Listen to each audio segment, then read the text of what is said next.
Hello, ഞാനൊരു simple beef fry ആയിട്ടാണ് വന്നിരിക്കുന്നത്. ശരിക്കും സിമ്പിൾ ആൻഡ് ഹമ്പിൾ. അപ്പോൾ നമുക്ക് എങ്ങനെ ഉണ്ടാക്കണേ നോക്കിയാലോ. ഞാനിവിടെ കുറച്ച് ബീഫ് എടുത്ത് വെച്ചിട്ടുണ്ട് കേട്ടോ. കുറച്ച് ബീഫേ ഉള്ളൂ, ഒരു 1/4 കിലോ. ഞാൻ കുക്കറിലേക്ക് ഇട്ടിട്ടുണ്ട്.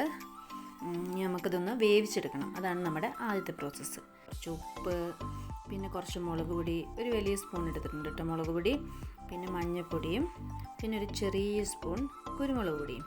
നമ്മൾ എരിവൊക്കെ പാകത്തിന് എടുക്കാം, അവരവരുടെ ഇഷ്ടത്തിനനുസരിച്ച് എടുക്കാം. നല്ല കുരുമുളക് പൊടിൻ്റെ ചുവയ്ക്ക് ഇഷ്ടമാണെങ്കിൽ കുറച്ച് കൂടുതൽ ഇട്ടാലും കുഴപ്പമില്ല.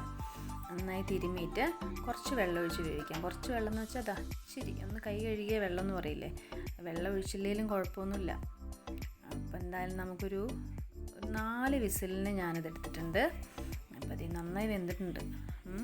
അങ്ങനെ അതിനകത്തുനിന്നും വെള്ളത്തിൽ നിന്നും ഈ ബീഫ് മാറ്റിയെടുക്കണം. അപ്പോൾ ബീഫിൽ വെള്ളം വെച്ചില്ലെങ്കിലും കുഴപ്പമില്ല എന്ന് പറഞ്ഞാൽ അതാണ്. അപ്പോൾ നമുക്ക് അതിനകത്തുനിന്നും കോരി മാറ്റാം. നന്നായി വെന്തിട്ടുണ്ട്, നല്ല സോഫ്റ്റായിട്ടുണ്ട്.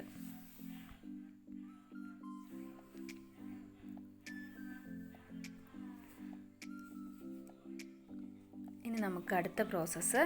അതിനകത്തേക്ക് ഇതേ കുറച്ച് മുളക് പൊടി, കാശ്മീരി മുളക് പൊടി ഇട്ടേക്കുന്നത് കേട്ടോ. പിന്നെ കുറച്ച് മൈദ ഇട്ടിട്ടുണ്ട്, നന്നായി തിരുമ്മി ഇട്ടിട്ടുണ്ട്. ഇനി നമുക്കിതൊന്ന് ഫ്രൈ ചെയ്തെടുക്കാം. ഞാൻ എണ്ണ ഒഴിച്ചത് കുറച്ച് കൂടിപ്പോയി, ഇത്രയും വേണ്ട, ഒരു ഇച്ചിരി എണ്ണ ഒഴിച്ചാലും മതി കേട്ടോ.